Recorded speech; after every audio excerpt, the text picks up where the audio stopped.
Good morning. Good morning. Thanks everyone for being here. I wondered when I saw the news that they were moving the early service from 8:30 to 8:45 if the people making that decision remembered it used to be at 8:45 and Tony got them to turn it back to 8:30 because people were showing up in the covenant class too late. But thanks to everyone for being here, and next week we'll have Dr. Carol Quillen starting on program Reading Job with a book-loving humanities professor. So I'm sure that's going to be excellent. And today we're privileged to have Dr. Class-Ottati, again, the Craig Family Distinguished Professor of Reformed Theology and Justice at Davidson College. Doug? Well, thanks. I'm pleased to be here this morning. We're on the second session on the same topic, which is calling and vocation in Reformed theology and Protestantism. What we talked about last time was a sort of fundamental thing that happens in the Reformation. So one thing that happens is that Martin Luther leaves the cloister and marries a nun. And so both of them reject, essentially, being under orders in a monastery in favor of living a life in ordinary relationships of responsibility. So what he does is he takes a doctrine that was important at the time, both says it doesn't really apply to a special life set apart in a monastery. It applies to, callings and vocations apply to, lines of responsibility in ordinary life in which people participate. So people have callings as mothers and fathers and daughters and sons. They have callings as citizens. They have callings as toddlers. They have callings as princes and soldiers. It runs a whole series of different responsibilities. So callings and vocation in a Protestant frame of reference are not just your job, your employment. Callings and vocations have to do with any line of responsibility in and through which you serve God and neighbor, which is what Luther is trying to get at. So Luther wants to say at a certain point that you can be a Christ to the neighbor, that you can be a Christ to the neighbor and be a cobbler. How's that going to work? And so he wants to talk about that kind of thing. Or you can be a Christ to the neighbor and be a father washing dirty diapers, which we talked about last time. And how does that work? So he wants to say that you can serve God and neighbor in and through these responsibilities in the world, and you can do it, and you can do it in all sorts of different contexts. The basic question then for him is, at this point, how can ordinary life be good? Ordinary life meaning not in a monastery, not set apart. That's what we got. Now, a number of Puritans developed this idea further. Calvin does too, but the Puritans, William Perkins, John Cotton, and others, say that Christians join two things. One is a common calling to be a Christian, through which you're supposed to love God and neighbor and further the ends of the church and pursue the kingdom. And particular callings or lines of responsibility as parents, soldiers, etc. The particular callings that anyone has, the specific lines of responsibility that intersect on a person, are not called the common calling to be a Christian because they differ from person to person. The calling to be a Christian is called common because it doesn't differ from person to person. You're supposed to love God and neighbor and pursue the kingdom, but now you do it in these different ways. So we have some people you know who are, I don't know, nuclear physicists, and you've got other people who are teachers, and you've got other people who are driving buses, and you've got other people who are working on the line in Detroit. And then you've got people who are parents or not parents or their children, and so all these people have specific lines of vocations, of calling. What you can do sometimes is just take, draw a stick figure yourself, and then just run the lines through it. What are some of the callings that intersect on you? And you'll get an answer. It won't be too hard to get, and it won't be exactly like the callings or lines of responsibility for some other people that you know. So that is a possible thing to do. And this claim that each person has their own particular footprint of what we could call particular vocation callings. So Perkins and Cotton want to say that you want to join the general calling to be a Christian, to love God and neighbor and seek God's kingdom, with particular callings or lines of responsibility in different institutional settings like family, business, culture, civil society. Civil society is going to mean that you have a calling to be a citizen. We have to figure out how that works. Culture is going to mean that you have a calling to participate in the culture and make some contributions to it. I don't know how that's going to work. I think for some people in the western part of Virginia or in West Virginia, sometimes that used to mean playing music on the porch part of the time, and then dancing bluegrass music, which turns out to be an accomplished cultural form. You don't have a lot of money to do. And it may not have been invented on Park Avenue, New York, but it turns out a lot of important things were invented on Park Avenue, New York. Who knew? So you can have all kinds of cultural involvements without being on Park Avenue and going to the opera. And incidentally, when they go to the opera there, remember, they're going to see lowbrow Italian musicals. They don't even know it. So participating in lines of culture is also of some importance. Now, we also talk about a man named Richard Baxter, who was a Puritan, and he talked about a couple of lines of calling, and he went into some detail in a book called The Christian Directory, which is a big, long book. And he talked about a couple of things there. He talked about your calling in families, and he talked about the calling of parents and spouses to mutual help and care, raise children, try and prepare them suitably for different vocations, find suitable recreations for your children, also to cooperate in works of hospitality, that is welcoming people into the home, things like that. In addition to that, we mentioned he talked about the particular calling of physicians. This line of service, says Baxter, has, quote, the saving of men's lives and health as its chief aim. So what's the difference between a cobbler and a physician? On the face of it, it is that a cobbler is working on your shoes. A physician is working on your body. It's simple enough. And if we talk about an auto mechanic is working on your automobile. And if we talk about a teacher's trying to teach things that help people develop and things of that sort. So the particular callings differ, but they can be ways of serving the neighbor and the kingdom. And he wants to claim that a physician is able to do that in and through a particular line of service. That is, quote, the saving of men's lives and health, which is an old-timey way of putting it, as its chief end. Now this means that a physician joins the common calling of a Christian to serve neighbor in the kingdom with a specific line of responsibility, that is to pay attention to people's bodies and health. Pretty simple. Now what that's going to mean is, in order to discharge this particular line of responsibility, the physician is going to need the right abilities to do it. He's going to need appropriate training to do it, and a variety of other things. So it's a matter of moral importance that if you're going to be a physician, you try to be a good one. Now that's a simple point, really, if you think about it. I mean, who needs a bunch of incompetent physicians running around? That doesn't really serve about a neighbor. It's a problem. And that, of course, means that your preparation in medical school and elsewhere is a matter of moral importance. We can try and work out how that goes, but it's not just a neutral thing. The same thing is true if you're an auto mechanic, if you think about it. The world does not need a bunch of auto mechanics working on your brakes who don't know what they're doing. You'll be dead. You can survive a pretty lousy college professor pretty easily. But you cannot survive a bad auto mechanic.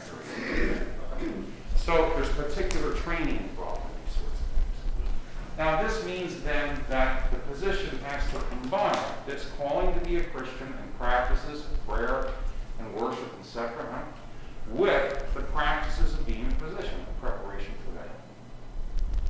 So he wants to say then this is a way that the physician can serve the neighbor in the kingdom, a particular way. But this way of service is abused whenever its chief aim is diminished or displaced by contrary aims. Like what? Like personal gain and professional honor. The idea is, he says, if you're a physician, the primary aim is to help people with their health. If that's displaced by some other aim, simply wealth or personal honor, you got a problem on your hands. And the problem you have on your hands is that the calling to be a physician is wavering and perhaps going to disintegrate. So he thinks that's a test. And he tells physicians of his own time that they need to be ready to help those, the poor, as well as those who can pay. That's one test, just sitting there in the book. Another test is when a physician reaches the limits of her skill with respect to a particular case, does she refer patients to other physicians where appropriate, some other specialist or something, see? Instead of simply saying, well, if I can't do it, nobody can do it, and we don't refer you to anyone else. So these are two tests that follow from the saving of men's lives and health, he thinks, as the chief aim. And these are two tests to see whether one, personal gain or professional honor, have displaced the primary aim. Again, you can ask, is she prepared appropriately for the practice of medicine? And again, that's a matter of more importance. So these three tests, maybe really four, there's others that we have, for physicians to try and test whether a physician is being appropriate in serving God and neighbor in calling. The other thing we want to understand is that no theologian, unless they also happen to have training as a physician or something like that, needs to show up starting to telling physicians how to be doctors. That's not helpful. What he wants to talk about are certain moral importance. The same thing holds for an auto mechanic, right? I mean, something you can get the average theologian or minister trying to fix a car, and you're in trouble. So you want to have somebody who knows what they're doing, and they will be able to tell you how that works for you. And they will be trained in particular things. So let's move from that. That's a general outline of some old-timey stuff. And try to move from that to some contemporary questions. We can update Baxter on families, which we started to do a little bit last time. He lists mutual duties for marital companionship, from helping one another in rearing children, in worldly business, and with hospitality. And those are important things. He understands that the way you raise children, you may not be able to determine who they are, anyone who's a parent knows you can't do that, but you can influence who they become. And if they are able to be responsible and helpful participants later, that's an avenue through which you serve not only your children, but a wider society. You okay there? Pretty simple. And he thinks that's important. So being parents is one way to serve neighbor and God's kingdom through a particular set of practices. And there are a very particular set of practices. A lot of people here who didn't try to be parents, but you know, I've got a wonderful brother-in-law and sister-in-law that never had children and everything, and they know a lot of things. They know a lot of things I don't know, but I know some things they don't. Having to do with dirty diapers and a variety of other things that are of some importance and have to do with particular skills. And what do you do? Yeah, someone will say, well, why don't you just tell them? If you've been a parent, you know why you don't just tell them. That's the most counterproductive thing you could do. Try and find someone else to suggest. Maybe some people don't know something. So there are particular skills. Now we can say that for Christian families in the middle of a modern social democracy, there are some additional concerns. If you care about God and neighbor, if you care about advancing the kingdom and so forth. And among these are something like this. Are the other institutions that support the well-being of families in good working order? Like what? Like public schools, like provisions for health care. Those are matters of moral importance, and a Christian family that cares about the health of its own children and the education of its own children ought also to care about how this works out in a broader frame of reference. This is not to say that we know exactly what the solution is right now. And there are a lot of different things you could say, but should be a concern. And it's something that Baxter does not directly address.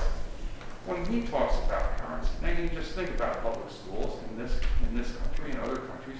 It's a little bit of a struggle, and always has been. Don't let anyone tell you different. To support public schools in a way that's equitable and competent. That's not something that just happens one day and everyone goes, oh, gee whiz, this is just stuff you take my money and let's have public school. And you can see that this is done different ways in different parts of the country. It's a patchwork quilt of systems and financing and so forth. It's a regular ride. If you want to go to the People's Republic of Vermont, they figured out a state financing system that tries to even it out, at least in Vermont. But then if you go to New Jersey, where I was from, my goodness, you don't even have county systems. You have borough and township systems. And they all are responsive to your real estate values in the borough or township. And those in turn are responsive to who's there. And there's all kinds of discrimination that takes place at the point of who can live where and for it. And now you can talk about why some of the public schools just outside of New York City are so well financed and so strong. And there's a lot going on here. And why some of them, say in Camden, are not. So we have that kind of thing to talk about. And that would be, updating Baxter would be something that one would care about. Again, if you wanted to update Baxter on families, one would recognize also that sin's corruption may turn families into idols, right? Idols are things that are elevated beyond their significance and almost become like gods. So it's possible for a family to do that. Gee whiz, if you come from an old Italian Brazilian family like mine, you know exactly how that can happen. And one of the things that can happen is you can become so focused on the good of your own children that you pursue it to the detriment of other children. That happens every day. We can go back to the school systems in northern New Jersey if you want to, just to see. So we got people who are very concerned about the school systems in their particular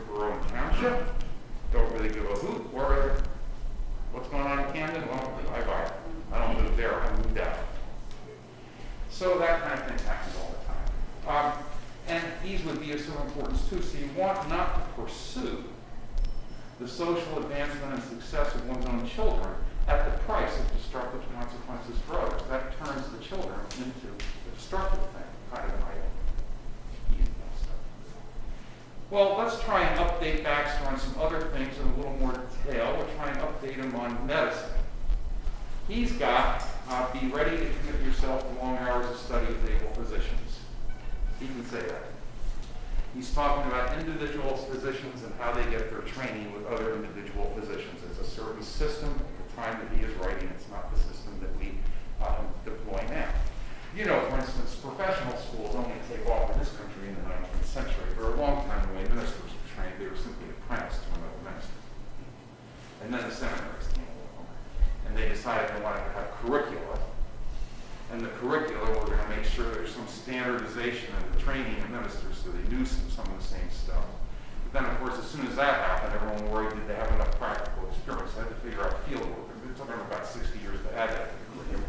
And then they did that to try and balance it. Well, look, similar things have happened in medicine. Medical schools come up about the same time. When you talk about medical schools, for instance, in Virginia, Union Seminary in Richmond comes about around the same time as the Medical College of Virginia. They both begin on campus at Sydney College. Now they both, in some respects, wisely leave the campus at Sydney College to go to a larger urban location and so forth, but they both do that. So how can we update? Be ready to commit yourself to long hours of study with able physicians. Well, think of a physician studying to be an able physician in Baxter's own time. And then think of somebody studying to be a physician now. Maybe they go to MCV, Medical College of Virginia. They've got a major hospital complex there. They've got a curriculum. They've got a faculty. There's all kinds of money that's put into that. They've got government support and other things. So we can add, in addition to, be ready to commit yourself to long hours of study with able physicians. Also maintain good medical schools, nursing programs, and training hospitals. Well, that's a big deal. That now goes to questions about social priorities and policies that don't precisely match Baxter's own day. I think they're pretty much in accord with what he has to say, but he's writing at a different time. So we could do that, update that.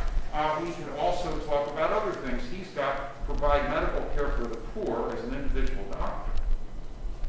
But we could add, but also in your broader system of medical care. So how are you going to do that? You can't just have individual doctors wildcat doing stuff because of the different social circumstance and the way medicine is structured. So let's talk in a little bit more detail about that kind of thing to see what sorts of things we can get.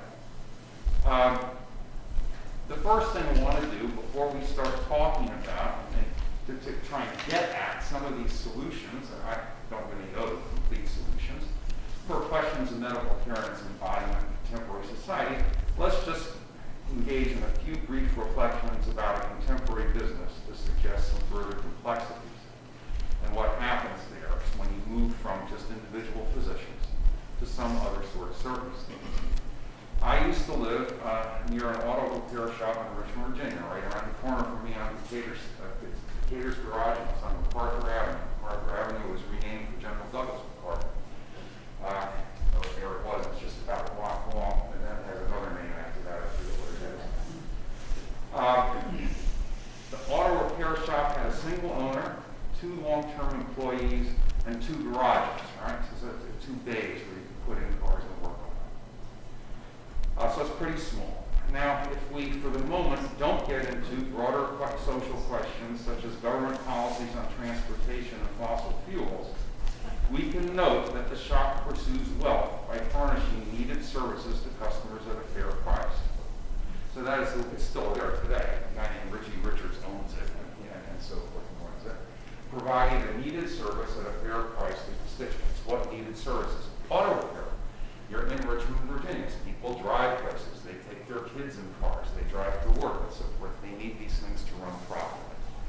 So that's the line of service, right, that we have here that refers to other people as well. We can say that they need to do it at a fair price, otherwise they're gouging people. The other thing is that a fair price needs to be high enough to support the employees and the business. I mean, if all of a sudden Richie Richards starts doing auto repairs at a cut rate 50% below market going, his employees aren't going to take anything home. Now, why is this a problem? It's a problem because his employees have more than one calling or vocation. They have families. He has a family. So the thing needs to be operated at a profit with a fair price, provide a good service. And it's a matter of moral importance that that be done effectively. It's not just a prudential matter. And what the answer to the questions about how to set the prices will be context dependent to a fair extent and degree. Again, we should say that mechanics who work there should be trained to furnish these services. Like what? Fixing brakes competently. That's an important enough matter.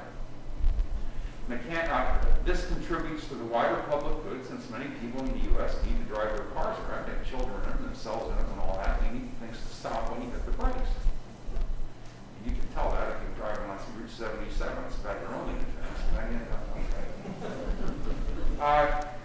So this contributes to the wider public good. Operating the shop profitably, as we said before, is also a matter of moral importance because the families of the owner and employees depend on the money they take home. And the shop will cease to be and provide needed services should it shut down. If it starts charging too much, too little, etc. like that. So consider, too, then, the well-being of other publics affected by the shop's operations. What other publics? Well, I used to live there, so the good of the neighborhood. If you've got an auto repair shop, you have to dispose of used engine oil. And one question is, how are you planning on doing it? One way to do it is just to pour it, dump it into a sewer. You're not supposed to do that, but, that can be. Another way of doing it is to have tanks that are in the ground, and you put them in there, and then someone comes out and pumps out the tanks, and then hopefully they put it somewhere that makes some sense, huh? So you've got that kind of question, how to dispose of things for the business in a way that doesn't hurt other publics affected by the operation, and that would be people with houses around here and other businesses around here. We want to also then claim, finally, that multiple lines of responsibility with other regarding dimensions converge on the calling of the role of the owner or the manager. The owner or the manager needs to take these things into account. And that means to run that business is a matter of moral importance and involves a variety of lines of responsibility. Again, we can say that the wider society maintains practices and structures to support, to some extent and degree, safe automobile or timely safe automobile repair. For example, state-required inspections. You ever wonder about those? I mean, no one really likes it when they have to take their car in, and arguing do, and all that. You know why they're doing it, right? I mean, you don't want people riding around for years never inspecting their cars, and then their brakes don't work, and incidentally, if their brakes don't work, you're in trouble. I mean, they come stop behind you and boom it. Okay, so we have state inspections, and we also have certification programs for mechanics. And, those things are of importance. All right, so we can ponder just on the basis of this little illustration a couple of things. One, the pursuit of wealth by producing needed goods and services, say plumbing supplies, insurance, or auto repair, is a warrantable, particular calling with specifiable other regarding responsibilities. It's easy. You don't have to be a physician to have one of those. You can run an auto repair shop. Two, there are important relationships between business management, remunerative employment, and the callings of persons as spouses and parents. Making money in a business is not just practical consideration that's added on somewhere. If the business doesn't make money, the people who are in it can't stay employed, we'll just go through this whole thing again. So that's a matter of some importance. Three, if we factor in the dependence of persons, pension funds, etc., on shareholder returns, then even this comparatively simple illustration of an auto repair shop suggests that for larger corporations, the production of wealth is an important responsibility that takes a variety of forms. So, if you've got a pension plan, then be invested in something. And if those companies are not well managed and they don't have a return on shareholder investment, there is a moral problem. So, shareholder returns are not just some sort of big, bad, terrible thing that the world is trying to inflict on people. Can they be disproportionate? Can they be concentrated on to the detriment of the service? Sure. But that doesn't distinguish this from almost any other line of service. So we want to keep that in mind. So then let's return to the question of Baxter and medical care in a bureaucratized contemporary environment. So we can consider hospitals, medical groups, pharmaceutical companies, and so forth. In a Christian view, should they operate in a social setting where their only purpose is to maximize shareholder return? No. But it doesn't mean that the corporation itself is alone responsible for all the distribution of the services and the products. There are also other institutions in the society. So we want to say, since at a minimum, hospitals, medical groups, and pharmaceutical companies should also furnish needed services and products that are safe and effective, someone needs to have someone who tries to figure that out. They have duties to employees, that's important. And considered in an other regarding circumstance, good quality health care should extend to the poor as well as those who can pay. So given the broader institutional structures or ecologies of some modern societies like our own, however, the shape that these responsibilities take also depends on government policies and regulations, as well as the ability of employees to organize to represent their interests and so forth. There is a broader social context. It's not Pfizer's responsibility to alone save the world. I don't know what to tell you. They can help. They can produce vaccines and do stuff. Someone else has to help with it.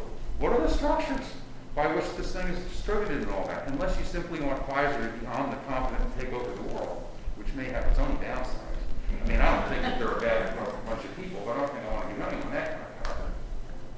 So we have that kind of, the question then is not simply, are the corporations doing it? The question is, in a broader social circumstance for these things, are these things being met?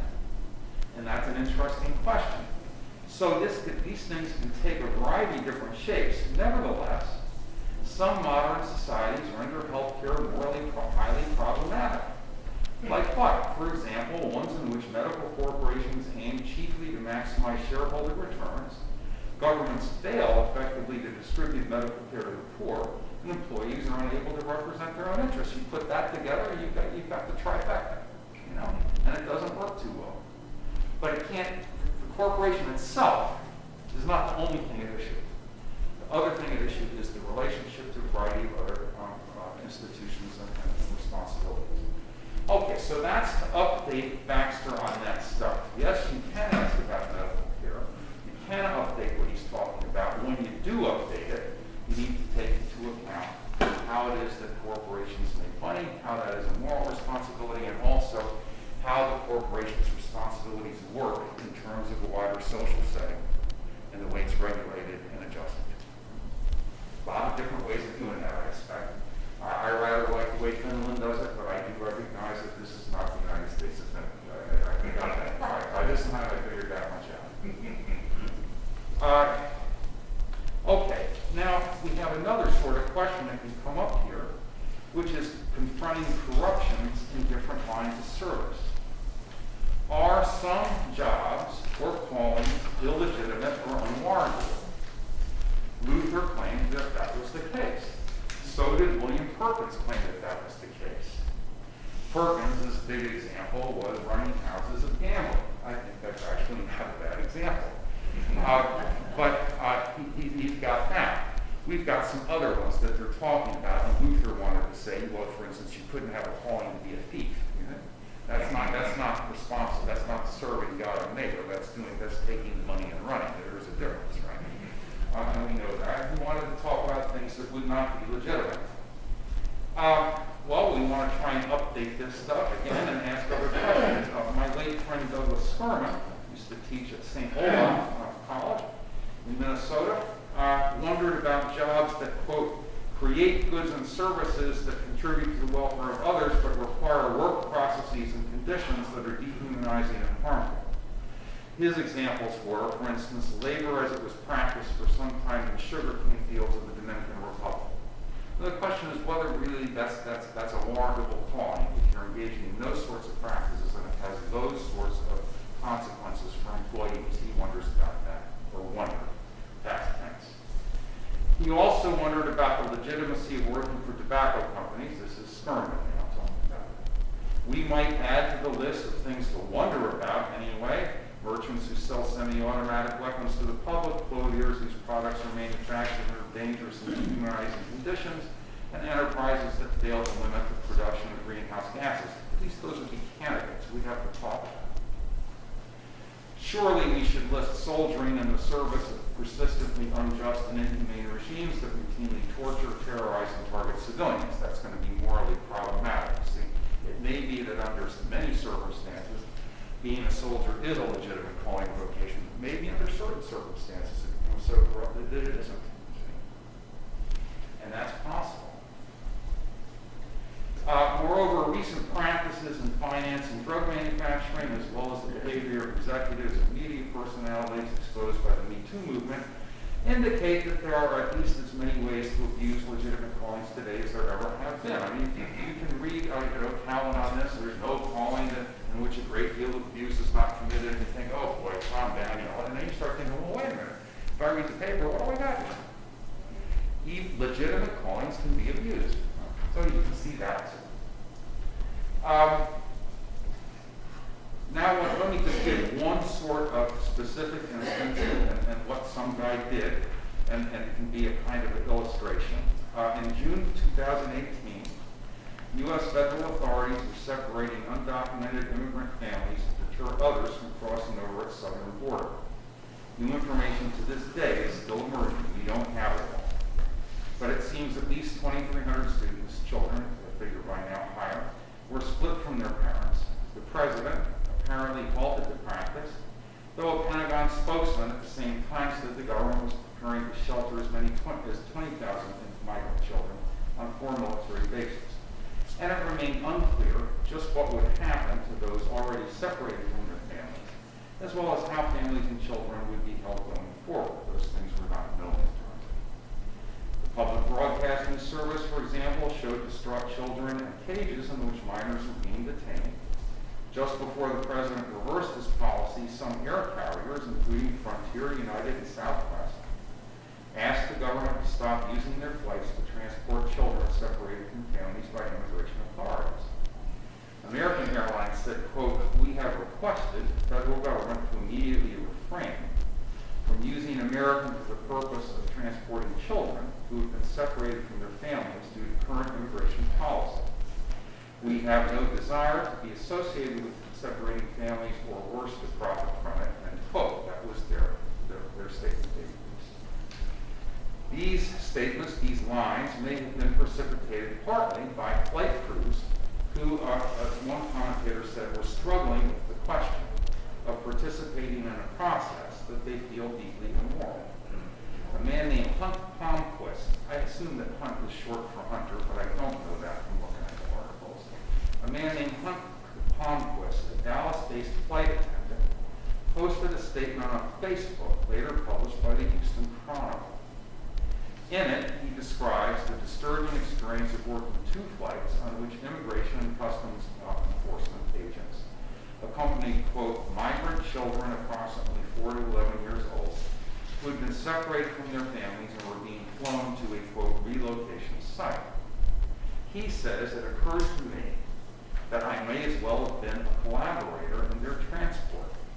And he concluded, "As a result, I have made a decision that if I'm ever assigned to a flight with children who've been separated from their families, I will immediately remove myself from the trip due to the nature of this unconscionable act by my government and my employer's complicity."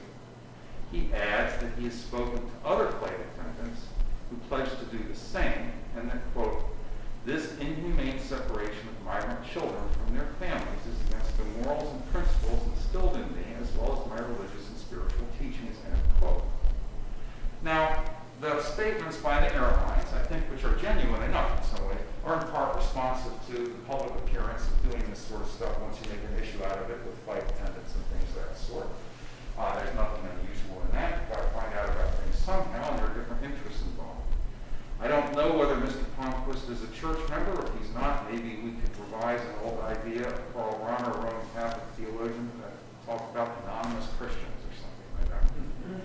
I repeat, where a particular role has been so thoroughly abused has to become incompatible with love of neighbor and regarding others, and the calling to be a Christian, then the latter takes priority. That is, the calling to be a Christian takes priority over the particular line of service.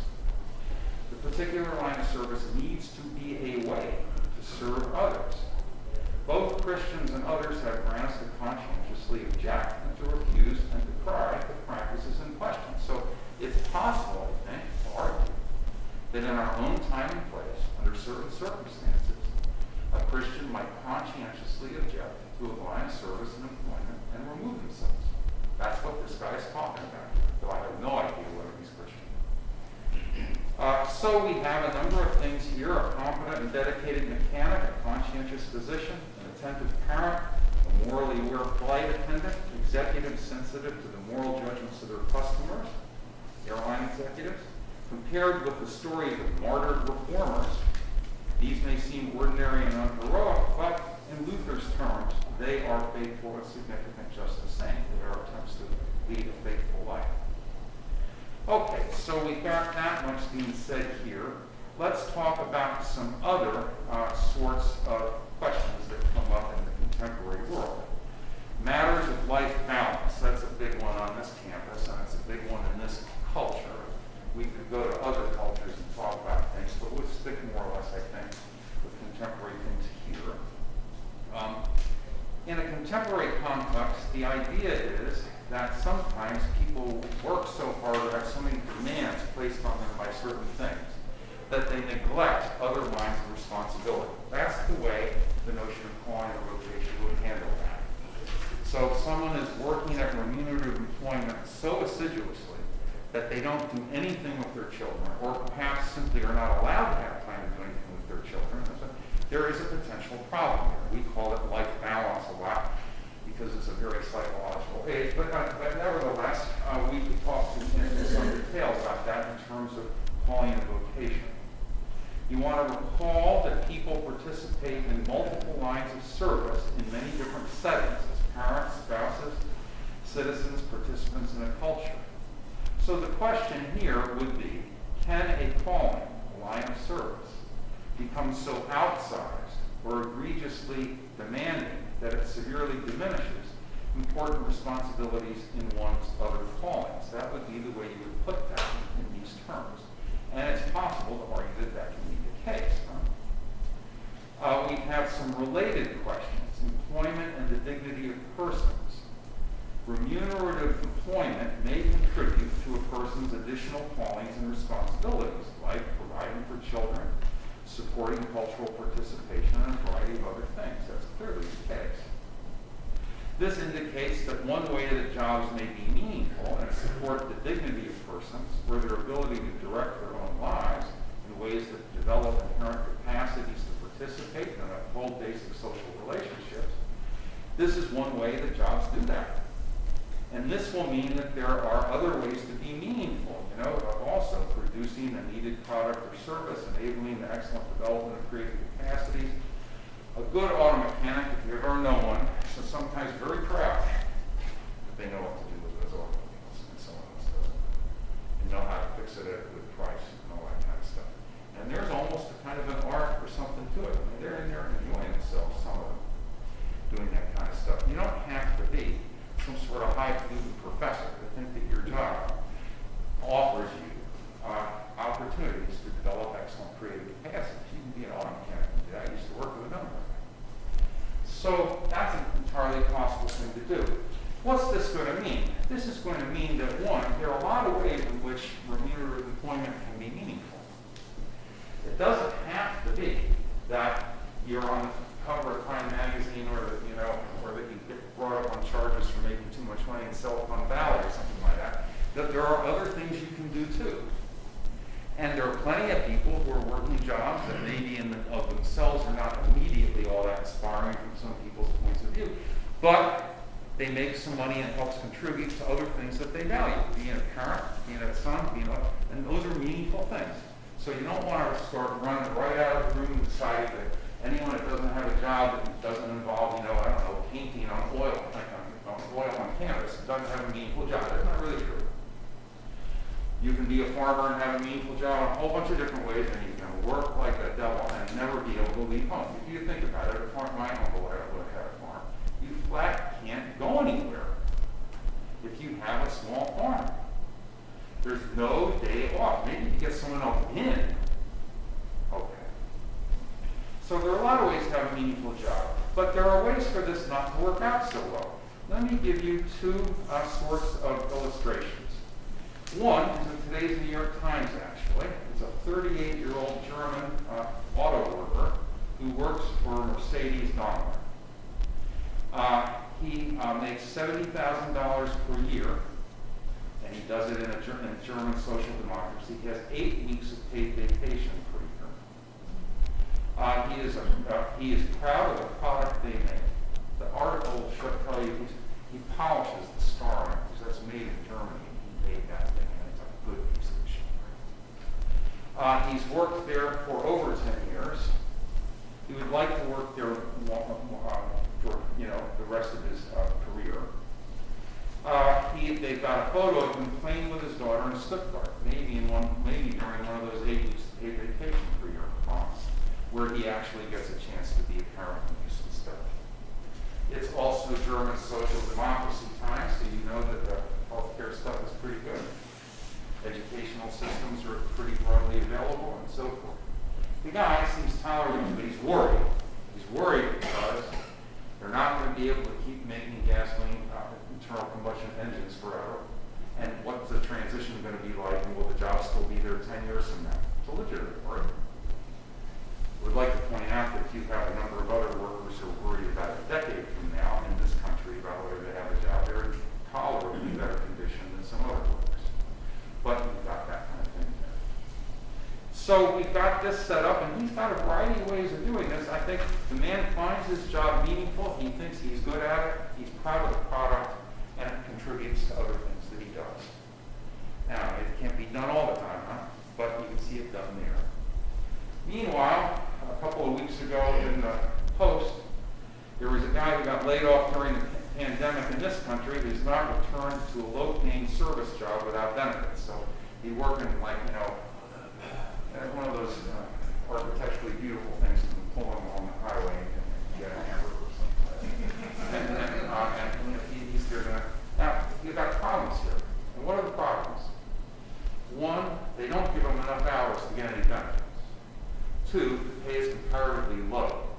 So his summary of this, for better or for worse, maybe he's not accurate, I don't know, is I can be broke without working, or I can work all the time and still be broke. If you compare the two circumstances, the second guy is in a sense saying, I really can't parlay this job into participation in these other lines of responsibility in the same way. It's not really making the same contributions. I've got a meaning problem. I've got a problem where it just doesn't look like it's worth it. So if we go to questions about whether or not people are going back to work and different things, some of these are some of the points that are lying just below the surface to try and figure out. So we've got that kind of thing here that we talked about. Again, the point I want to make is the doctrine of calling vocation can be helpful here. Why? Remember that people have multiple callings and lines of responsibility. In order to have a meaningful, full life, they participate in a variety of them. If one of those keeps them from participating in the other, or does not provide any support for the others, its meaning is now rendered problematic. And that's, I think, part of what you got going on. There are other questions, too, of just dignity and respect. But generally, dignity and respect include things like being able to participate in some of these other matters. What are you doing with your children? Do you have time to do it? Can you participate meaningfully in cultural activities of different sorts? And remember, we got everything from bluegrass music to I don't know what there. Don't just think of the stuff that you and I go to see in a museum. Think of some of the street art in Chicago where they get spray stuff and some guy comes and does it and puts it on the wall. It's pretty impressive. I don't know if you want to leave it there or not, but not everyone just walking by can do that. We've got a lot of things going on. And one question is whether these things are mutually supportive. So, the doctrine of calling vocation will ask whether a line of employment compensates people sufficiently and also allows them sufficient leisure time to help them discharge other callings and responsibilities. It's going to ask that. And in fact, has asked that before. John Augustine Ryan is the man who invented the phrase "a living wage." John Augustine Ryan was a Roman Catholic theological ethicist at the turn of the 20th century. He's the one who made that up. And then he tried to define what it was. And a living wage is not the same thing as a minimum wage. A minimum wage is something set by the market. And he thinks that's arbitrary relative to the needs of persons. And so he tries to give you an interpretation of needs of persons. And a living wage then is supposed to support what he variously called a good life or a reasonable life. And that involves some leisure time. It involved a variety of other things. He thought, time to go to church, and that in there too, you know. And of course, he's writing at a time where there's a 7-day work week much of the time for people. I mean, it's not immediately apparent that everyone does have a time for any of this stuff. And that kind of stuff. Okay, so long story short here, what can we say? An old idea, a Protestant idea of calling and vocation is pretty closely tied to the emergence of modernity in the West. Luther, Calvin, and the rest. They are in Europe. There is the emergence of the bourgeoisie, all this kind of stuff at that particular time. Does that mean it just is not illuminating anywhere else? This is a kind of an argument that people have today. If you have ideas that emerge in one context, are they worth anything in another context? In order to try and argue that this idea has wide applicability, we would need to give a fuller answer. We could explore other circumstances, like political emergencies, where you have a terrible regime, Dietrich Bonhoeffer, and so forth. Severe social dislocations, for example, refugees settling in alien cultures. What happens to the meaningfulness of different lines of responsibility and failing elsewhere when you do that?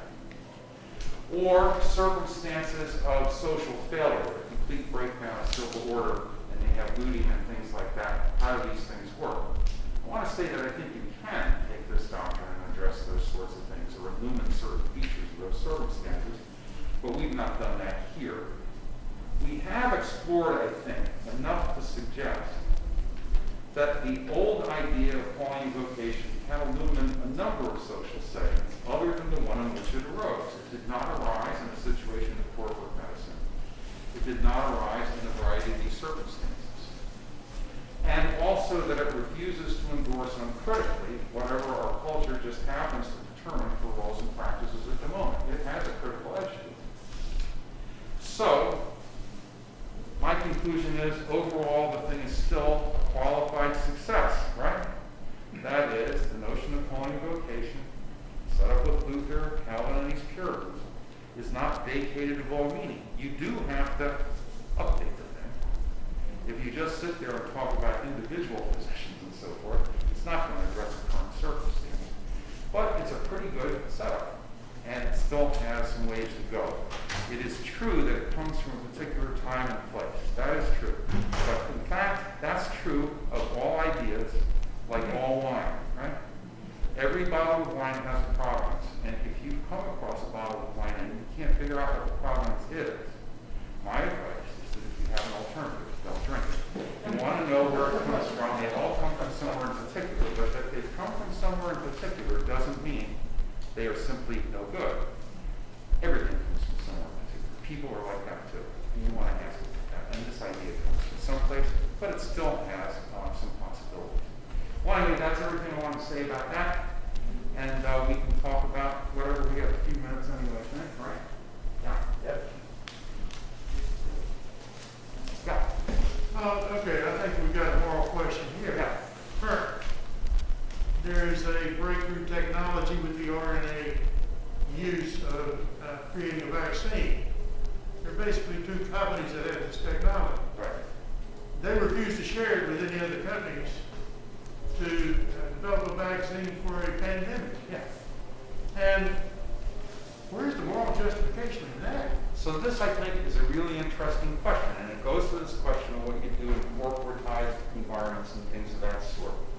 One possibility is to say, well, they should break the patents and they should develop these vaccines, but then not have a patent. I don't know how well that's going to work. I mean, you've got other possibilities are then, which I take it is some of what goes on now, but it's not working terribly well, is different governments that have some resources try and make these things available elsewhere. You've got the WHO now, which is the United Nations organization. My own judgment is the United Nations is a very needed but also flawed organization. And that from 1948 forward, it's never been entirely democratic. It's got a Security Council. It had to have these things in order to work. We wouldn't have gotten us or the Soviet Union or the French or Britain to participate if they were simply going to have one vote just like Senegal for sending things around. It's just not happening. So there are problems there. I think the longer term question here is what you do with international health organizations, whether or not those things are in a good state of repair, clearly not in a great state of repair, at least adequate to a pandemic now. Difficult circumstance, but they're not really working that way. And then you can start asking some other questions. What about having production facilities maintained by one of those things in a variety of different places in the world? If you had production facilities and they could be brought up to speed, what would you do with companies that had a product that might be produced there? Would you compensate them? That is, would wealthy nations compensate those corporations to go ahead and let the stuff be produced elsewhere? Ourselves, got my Brazilian face mask today because my dad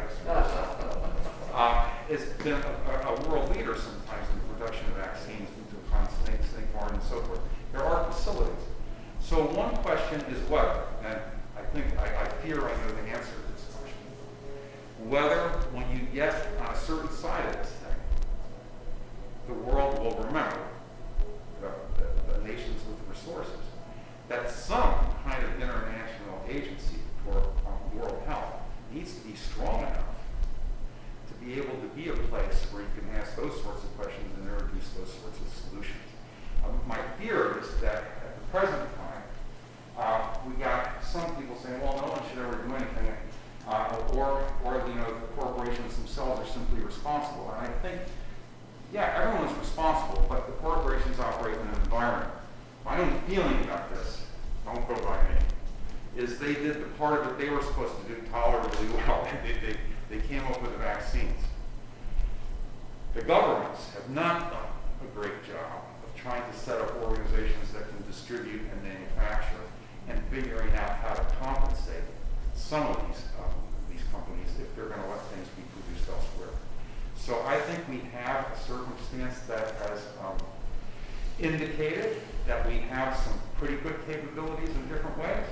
It's indicated that we have some international organizations that are important, but that they're deeply flawed and they're not able to keep up with the current environment. And I think that is a matter of severe moral importance.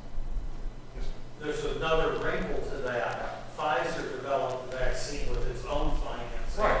Moderna used Warp Speed financing. Right. The different companies have done it differently and so forth, and you can ask at which point government money goes in and things of that sort. But yeah, I think that's right. So I think it's true that we've not done well here. I think that the corporations themselves are not alone responsible for the distribution of the vaccine and its production in different places. So they don't have to be. The international organizations and the governments need to do something. Now, that's easy for me to say, but they've had now a total of a year and a half to try that or something. And, surprise, surprise, they don't know how to do it. They're pretty good if you have Ebola and it's in one limited place. They're pretty good if you get a pandemic, overmatched, just clearly overmatched right now. And that is a matter of severe moral importance, I think. How to solve it, that's an interesting question. I'm not sure I have the complete answer how to solve it. Yes, sir? There's a marvelous book that Class-Ottati planned, who's the former FDA director, and noted authorities during this pandemic. But the book was just out on Monday, and it's a long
think, it's another interesting question. When you build a healthcare system, what happens to the question of profitability? And depending on how you want to run your society, it's a morally relevant question, right? If you want the thing to keep going. So I think that's the kind of thing that makes it really difficult. I've got some friends in Finland. I mentioned Finland before. I mean, Finland's interesting this way. It's clearly more socialized than we are. But on the other hand, it does have significant private enterprise and stuff, Nokia, all that kind of stuff. So they're not, if you talk to a Finn and say, well, you're really just, you're talking about democratic socialism, like Bernie does or something. They say, no. We're talking social democracy. We don't want to be socialism. They don't want to be like Russia. They don't, of course, they hate the Russians. I mean, there's a whole history there. But not without cause. And so, you have that. So I think there's more than one way of doing this, but it does take sustained attention to do it. So I'm not sure how to solve this. I would say the real question on this is, if you get on the other side of this thing being, is there sustained attention to world health, questions of vaccines, and whether they can be produced in a number of places and other things or not? We got a wake-up call here, a pretty impressive wake-up call. Don't do anything? Or we get the other side to say, well, that's the end of that one. And there is an interesting question. But I think you're right, profitability in healthcare is a big thing. If the best vaccine had been developed by the Chinese and they refused to share it, we'd be going ballistic. I'm sure that's right. Of course, if the Chinese developed it, they would do it with a major amount of government stuff and stuff like that. And it's interesting. It turns out, interestingly, that they didn't develop the best one. And that's also of some interest. So it's hard to know what to do with these things. I've got an acquaintance who, once in a while, he gets going on something like, why should we do all these things that these big corporations want us to do, and I said, okay, well, let's make the vaccine at home in the kitchen. You're ready to go. It's tough to do, and someone has to commit resources and have expertise over time. I don't think the only way to do it is with independent corporations. It happens to be the social system you and I are working with. So what do you want to do within those terms about an international problem, and how do you want to apportion monies and so forth in ways that still make it worth their while, unless you want to redo the whole society, still make it worth their while to produce these things, and nevertheless find ways to then have them produced elsewhere and distributed. That, I think, is a major, major question, and as I say, the WHO tries, the United Nations tries. The United Nations is a highly needed, but also flawed organization, and has been since 1948. This is not late-breaking news. And it's a great thing, but there are limits. So, thanks a lot. We'll see as we go along here, and just remember, these old ideas, sometimes they still have a little...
The pre-scandals of the last several decades certainly don't look like vocation to me.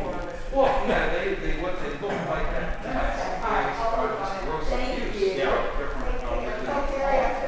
They're no strangers to gross abuse of homes. I mean, they don't know how to do it in ways. So they all think that's entirely possible. Okay. So you got these tests, and the tests, I think, imply eventually in a social circumstance that you can't just ask individuals to have attitudes, so you care about their attitudes.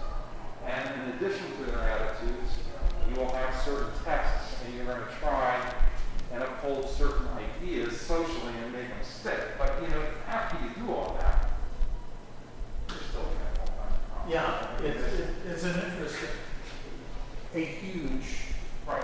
interesting You time. don't have to worry about the kingdom coming in all of a sudden.